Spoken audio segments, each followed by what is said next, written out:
نحمده ونصلي على رسوله الكريم اما بعد فاعوذ باللہ من الشیطان الرجیم بسم اللہ الرحمن الرحیم۔ معزز سامعین، میں ایک قرآن پاک کی ٹیچر ہوں۔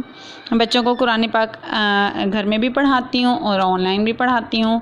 تو میں ایک چیز نوٹ کرتی ہوں کہ ہم اپنے بچوں کی دنیاوی تعلیم کے لیے بہت کوشش کرتے ہیں کہ ہمارے بچے اچھا پڑھ لکھ جائیں، اچھے اسکولوں میں پڑھاتے ہیں، ہم اچھے سے اچھے اسکول میں پڑھاتے ہیں اور اچھے سے اچھی ٹیوشن رکھوا کے دیتے ہیں کہ ہمارے بچوں کے مارکس اچھے آئیں۔ ہر طرح کی کوشش کرتے ہیں کہ ہمارے بچے دنیا کی تعلیم میں آگے سے آگے ہی ہوں، لیکن تھوڑی سی جو ہماری کوشش ہے وہ صرف تھوڑی سی دینی تعلیم کی طرف ہے، جو کہ ایسا نہیں ہونا چاہیے۔ کم از کم جتنی کوشش ہم اپنے بچوں کی دنیاوی تعلیم کے لیے کرتے ہیں اتنی ہی ہمیں دینی تعلیم کے لیے بھی کر لینی چاہیے۔ تو بیسکلی ہوتا کیا ہے، ہمارے پاکستان کے یہ رول ہے کہ جو بھی ہم اپنے بچوں کو کہیں بھی قرآن پاک پڑھنے کے لیے بھیجتے ہیں بہت معذرت کے ساتھ کہ وہ جس بھی زبان کے لوگ ہوتے ہیں، پنجابی زبان کے، اردو زبان کے یا اور بھی کسی بھی زبان کے لوگ ہوتے ہیں، تو وہ اسی لہجے میں عربک پڑھتے ہیں اور پڑھاتے ہیں۔ لیکن ایسا نہیں ہونا چاہیے۔ عربک کا جو ہے وہ لہجہ وہ الگ ہے اور جو باقی زبانیں ہیں ان کا اپنا اپنا لہجہ ہے۔ تو ہمیں کوشش یہ کرنی چاہیے، قرآن پاک کو اللہ تعالیٰ نے ترتیل کے ساتھ پڑھنے کا حکم فرمایا ہے۔ ہم اس کی اہمیت کا اندازہ کچھ حدیث، کچھ احادیث اور کچھ قرآن پاک کے آیات سے لگا سکتے ہیں کہ قرآن پاک کو ترتیل کے ساتھ، تجوید کے ساتھ، یا قرآن پاک کے مخارج ہوتے ہیں ان کے ساتھ پڑھنے کی اہمیت ہے، وہ ہم بہت ساری احادیث ہیں ہمارے پاس، قرآن پاک کی آیات ہیں، ان سے لگا سکتے ہیں اس بات کا اندازہ کہ یہ کتنا ضروری ہے۔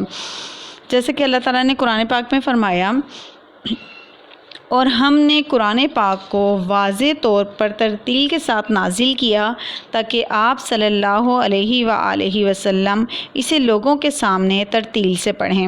ایک اور جگہ اللہ تعالیٰ نے فرمایا، وہ لوگ جن کو ہم نے قرآن پاک یعنی کہ جن کو ہم نے کتاب دی، قرآن پاک کتاب دی، وہ اس کی تلاوت اس طرح سے کرتے ہیں جس طرح کے اس کی تلاوت کرنے کا حق ہے، یعنی کہ ترتیل کے ساتھ۔ ترتیل کا مطلب تجوید کے ساتھ، مخارج ہمارے صحیح ہونے چاہیے۔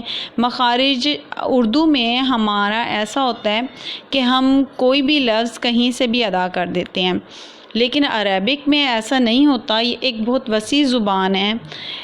اس کی وسیع زبان کی اور اس کی اہمیت کا اندازہ اس بات سے لگایا جا سکتا ہے کہ اللہ تعالیٰ نے اتنی ساری زبانیں تھیں لیکن اللہ تعالیٰ نے قرآن پاک کے لیے عربک زبان کو چنا۔ قرآن پاک سارا عربک زبان میں ہے، تو اس بات سے اس کی اہمیت کا اندازہ لگایا جا سکتا ہے۔ تو ہمیں کوشش کرنی چاہیے، ہمیں کوئی اور زبان آئے یا نہ آئے، کم از کم عربک جو ہے وہ ہمیں اچھی پڑھنی بھی آئے اور بولنی بھی آئے اور ہمیں اس کا مطلب بھی سمجھ آئے، تاکہ ہم قرآن پاک کی رہنمائی کے اندر رہتے ہوئے اپنی زندگیوں کو گزار سکیں اور ہم اپنی ڈیلی روٹین میں قرآن پاک کو پڑھیں۔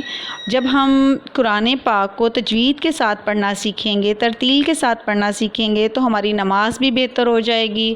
ہماری ڈیلی روٹین میں جو ہم قرآن پاک پڑھتے ہیں اس کا بھی ہمیں ثواب زیادہ ملے گا، کیونکہ ہم اس میں کوئی غلطی نہیں کریں گے۔ جب قرآن پاک میں ہم کسی لفظ کو غلط پڑھتے ہیں، اس کا مخارج صحیح ادا نہیں کرتے، اس کو اس کے مخرج سے نہیں نکالتے، تو اس کا مطلب اس لفظ کا میننگ چینج ہو جاتا ہے۔ جب اس لفظ کا میننگ چینج ہو جاتا ہے اٹس مین کہ ہم نے قرآن پاک کا مینز جو ہے اس آیت کا وہ چینج کر دیا۔ میں آپ کو ایک مثال دیتی ہوں۔ جیسا کہ ہم پڑھتے ہیں اردو میں زال ذخیرے والا زال ذخیرے والا اور یعنی کہ زنجیر والا۔ اب ان کے مخارج ہم ایک ہی طرح سے پڑھ لیتے ہیں، اگلے کو ہمیں کیونکہ اردو آتی ہے نا، اس لیے دوسرے بندے کو پتہ چل جاتا ہے کہ یہ زال ہے کہ ہے، زال ہے کہ ہے۔ تو اس لیے ان کا حالانکہ مخرج جو ہے وہ اردو میں ایک ہی ہے، لیکن عربک میں ان کے مخارج جو ہیں وہ علیحدہ علیحدہ ہیں۔ علیحدہ علیحدہ مخارج ہیں اور علیحدہ ہی ان کی ساؤنڈ کی آواز آتی ہے. جب ہم زا بولتے ہیں عربک میں تو اس میں چیٹی کی سی آواز آتی ہے کہ ہم زا، ٹھیک ہے. لیکن جب ہم زال ذخیرے والا عربک میں پڑھتے ہیں تو اس میں یہ بہت سافٹ ورڈ ہے.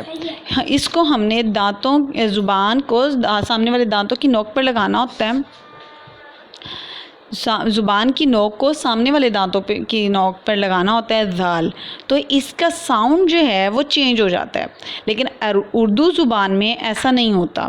تو اس لیے جب ہم زال کو زال پڑھیں گے، یعنی کہ زال ذخیرے کو زال زنجیر پڑھیں گے، تو اس کا میننگ چینج ہو جائے گا عربک میں. لیکن اردو میں تو نہیں ہوتا. اردو میں ویسے بھی ہمیں پتہ ہوتا ہے، اور اگر اردو میں چینج ہو بھی جائے تو اتنا کوئی ایسا مسئلہ نہیں ہے. لیکن قرآن پاک کا ہم نے کوشش کرنی ہے کہ قرآن پاک کا ہم نے میننگ نہیں چینج کرنا. قرآن پاک میں جو لکھا ہوا ہے ہم نے اس کو ویسے ہی پڑھنا ہے. اچھا، اب آپ کو میں رسول اللہ صلی اللہ علیہ وسلم کے کچھ ارشادات بتاتی ہوں. حدیث ہیں کچھ، اس میں آپ صلی اللہ علیہ وسلم نے قرآن پاک کو ترتیل سے پڑھنے کی اہمیت ہمیں بتائی. آپ صلی اللہ علیہ وسلم نے ایک جگہ فرمایا قرآن پاک کو اپنی آوازوں سے زینت دو. ایک اور جگہ آپ صلی اللہ علیہ وسلم نے فرمایا قرآن پاک کا ماہر قیامت کے دن معزز فرشتوں کے ساتھ ہوگا، اور جو لوگ قرآن پاک کو اٹک اٹک کر پڑھتے ہیں اور اس کے پڑھنے میں انہیں مشقت ہوتی ہے تو ان کے لیے دگنا اجر ہے. یعنی کہ اگر ہم کوشش کریں گے قرآن پاک کو ترتیل کے ساتھ پڑھنے کی تو ہمیں تھوڑی سی مشقت کا سامنا کرنا پڑے گا، اس کے لیے ہمیں دگنا اجر ہے، کیونکہ اس میں ہمیں ٹائم زیادہ لگے گا. سٹارٹ میں ہمیں ذرا ٹائم تھوڑا سا زیادہ لگتا ہے، لیکن جب ہمیں سارے مخارج سمجھ آ جاتے ہیں، ہمیں سارے رولز سمجھ آ جاتے ہیں تو ہمیں پڑھنے میں بھی مزہ آتا ہے، کہ ہمیں اچھا لگتا ہے کہ ہم جیسے لکھا ہوا ہے قرآن پاک اسی طرح سے پڑھ رہے ہیں. تو تجوید کے ساتھ پڑھنا ہم نے ہے، اور انشاءاللہ مخارج ہم نے اس کے صحیح ادا کرنے ہیں. تو اس میں ہمیں مشقت کا سامنا کرنا پڑتا ہے، اس کے لیے پھر ہمیں اللہ تعالیٰ نے دگنا اجر دیا ہے. اور ایک اور جگہ یہ جو ہے وہ ایک بہت اہمیت کی حامل ہے حدیث، کہ اس سے ہمیں پتہ چلتا ہے کہ قرآن پاک کو مخارج کے ساتھ یا تجوید کے ساتھ پڑھنا، ترتیل کے ساتھ پڑھنا کتنا ضروری ہے. آپ صلی اللہ علیہ وسلم نے فرمایا اور جو لوگ قرآن پاک کو خوش الہانی سے نہیں پڑھے وہ ہم میں سے نہیں، اور جو لوگ قرآن پاک کو خوش الہانی سے نہ پڑھے وہ ہم میں سے نہیں. یعنی کہ ہم نعوذ باللہ، اللہ نہ کرے ایسا ہو کہ ہم اس دائرہ اسلام سے خارج ہو جاتے ہیں، کیونکہ ہم ایک گناہ کر لیتے ہیں، ہم قرآن پاک کا میننگ چینج کر دیتے ہیں. تو انشاءاللہ میں نے یہ جو وہ ہے یوٹیوب کا گروپ اس لیے بنایا ہے تاکہ ہم قرآن پاک کو تجوید کے ساتھ پڑھ سکیں. ایک تو یہ ہوتا ہے ہماری ڈیلی روٹین اتنی مصروف ہوتے ہیں ہم لوگ کہ ہمیں ٹائم نہیں ملتا کہ ہم کہیں جا کے پڑھیں. مدرز ہوتی ہیں، ہاؤس وائف ہوتی ہیں، یا بچے بھی جو ہیں وہ ایک الگ سے روٹین سے کہیں نہیں پھر جا سکتے، ویسے اسکولوں کی پڑھائیاں اتنی ٹف ہیں. تو اس لیے ہم ویسے بھی جو موبائلوں کو ٹائم دیتے ہیں تو اس میں ہم اگر اچھا کام کر لیں گے تو وہ ہماری دنیا اور آخرت کے لیے، ہماری دنیا بھی سنورتی ہے اس سے اور آخرت بھی سنورتی ہے. اور انشاءاللہ ہم نے اپنی دنیا بھی سنوارنی ہے اور آخرت بھی سنوارنی ہے. تو میں انشاءاللہ اس میں آپ کو اس چینل پر میں آپ کو پورا قرآن پہلے نورانی قاعدے کی ساری آپ کو ترتیل سکھاؤں گی، تجوید اور مخارج سکھاؤں گی، اور اس کے بعد انشاءاللہ ہم قرآن پاک کو بھی تجوید اور ترتیل کے ساتھ پڑھیں گے.